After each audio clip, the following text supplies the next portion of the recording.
La mort naturelle est l'aboutissement de la vie. C'est lorsque l'homme arrive à la limite que Dieu a établie pour les jours de sa vie. C'est ça la mort. Tout le monde va arriver là. Mais maintenant, il y a ce qu'on appelle l'esprit de mort.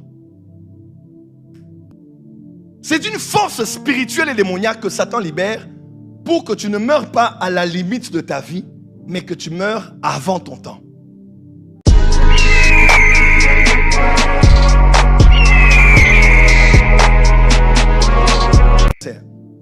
Prophète Joël Francis Tatou.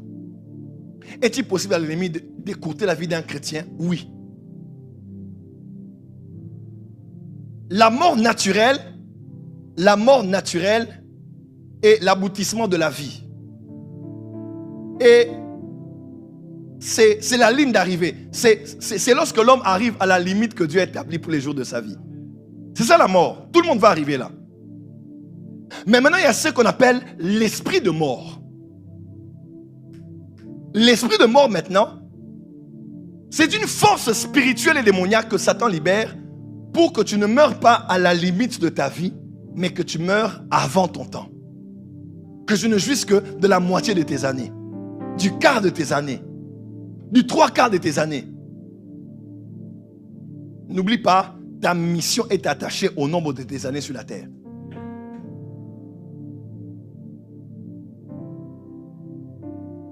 Pour ceux qui ne connaissent pas Christ, généralement, et là je vais entrer un peu dans la spiritualité, généralement, quand une personne est tuée par la sorcellerie et que sa vie a été écourtée, le corps est enterré, mais l'âme est récupérée.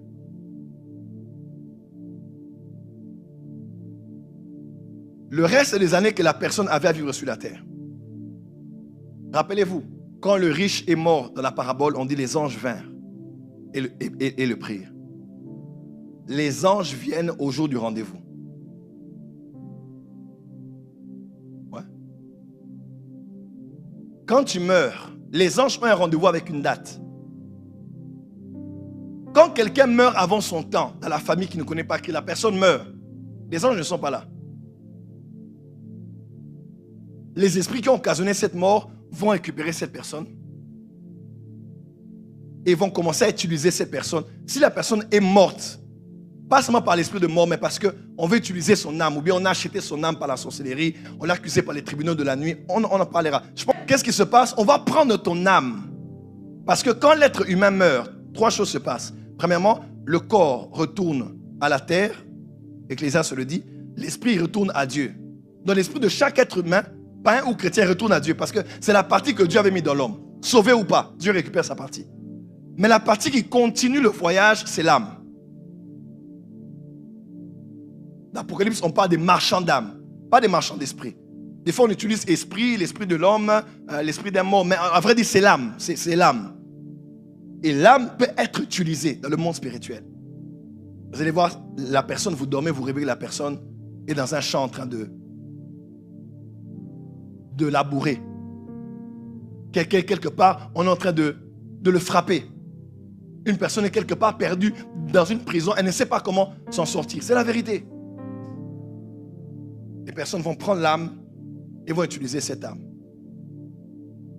jusqu'au jour prévu par Dieu, à la limite. Toutes les âmes ne vont pas, comme on le sait, au paradis et au séjour des morts. Non, non, non. Il y a des âmes errantes. Il y a des âmes utilisées. Je dois faire un séminaire sur ça. Il y a des âmes réincarnées. Allez en Haïti, vous comprendrez. Venez au Congo, vous comprendrez. Allez au Bénin, vous comprendrez. Allez au Cameroun, au Gabon, vous comprendrez. Il y a des gens qui ont enterré des membres de famille. Un mois après, ils les ont revus. Au marché. Au marché. En cours de route. Pas une vision. La personne physique est là. D'autres même, l'âme de la personne a pris un autre corps.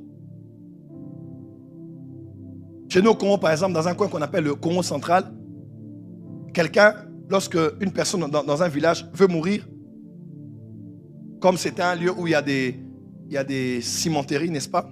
On fait du ciment et qu'on sort. Vous allez voir des gens venus d'Europe, de la Suisse, bien du Danemark, bien. quelqu'un vient, il vient dans la famille, on parle avec la personne. Excusez-moi, avant que la personne ne vienne, on apprend juste que quelqu'un est mort. Lorsqu'il meurt, il travaille peut-être dans une cimenterie et tout le monde le sait. C'est connu. Je dois faire un séminaire sur ça. Tout le monde le sait, c'est connu que la personne est morte, mais son esprit va revenir par un blanc qui viendra de la Suisse. Et il est envoyé bizarrement, il arrive, et sans prévenir qui que ce soit, il vient dans la famille dans laquelle cet homme était mort. Et il s'approche de vous. Et vous tous, vous savez que c'est notre frère qui est revenu, mais dans un autre corps. Il vous aide.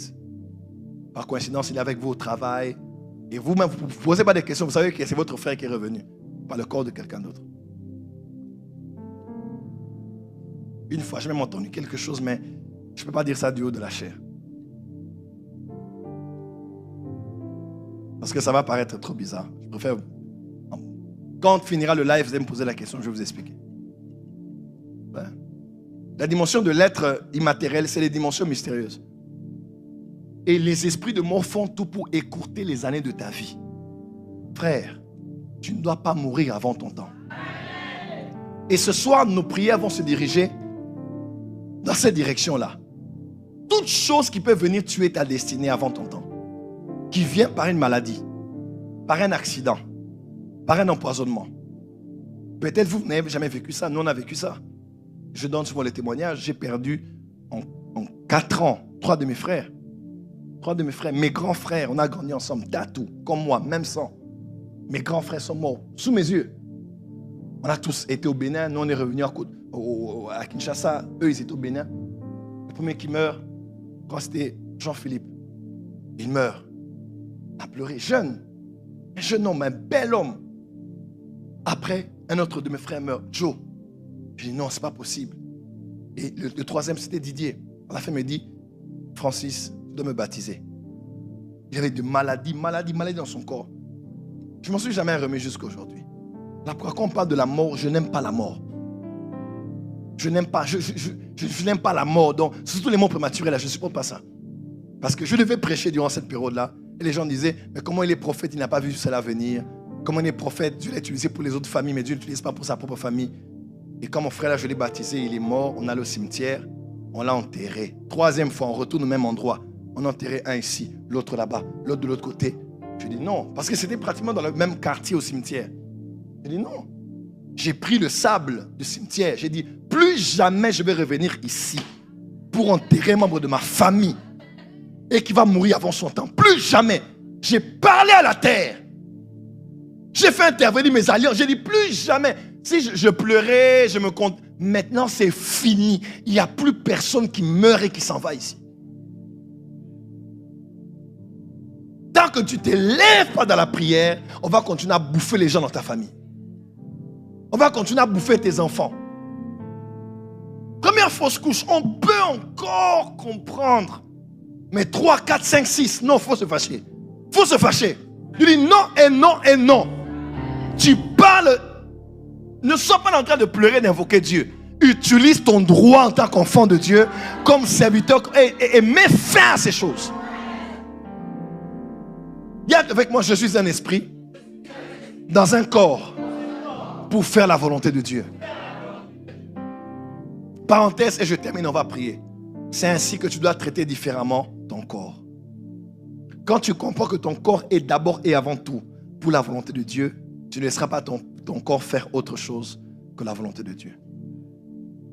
Le corps, comme on dit dans 1 Corinthiens, le corps est pour le Seigneur et le Seigneur est pour le corps. S'il y a un qui est Seigneur de ton corps, ce n'est pas un médicament, ce n'est pas de l'insuline. Le Seigneur, le Adonai de ton corps, là, le Kyrios de ton corps, c'est Jésus. Ainsi, garde ton corps pur. Garde ton corps en bonne santé. Garde ton corps en forme. Si tu n'as plus de corps, c'est fini. Ou même si tu ne meurs pas, mais ton corps est immobilisé, tu ne pourras pas faire ce pourquoi Dieu t'a appelé. Et crois-moi, les êtres humains aujourd'hui iront trouver quelqu'un d'autre qui fait ce que toi tu fais pour aller trouver de l'aide. Dis à ton voisin, garde ton corps. Bois beaucoup d'eau, dors quand il le faut, travaille, fais des exercices, mais veille sur ton corps. Tu n'as plus de corps, tu n'as plus de mission. Et beaucoup d'hommes de Dieu de ma génération sont morts à cause des problèmes de santé. Nous, au Congo, on en a vécu plusieurs. Plusieurs sont morts. Plusieurs. Parce qu'à l'époque, quelqu'un peut faire un jeûne de 7 jours à sec. Mais quand on rompt le jeûne avec le foufou. Ouais. Même pas un thé, buvons d'abord de l'eau, du thé, de la soupe. Papa, foufou directement, les foufous. Foufou avec des légumes, avec de la viande. Et on mange. On peut être malade comme ça. Parce que le corps doit d'abord, l'estomac doit s'ouvrir. Il faut la sagesse pour gérer le corps. Les restes de tes années ne te seront pas retranchés.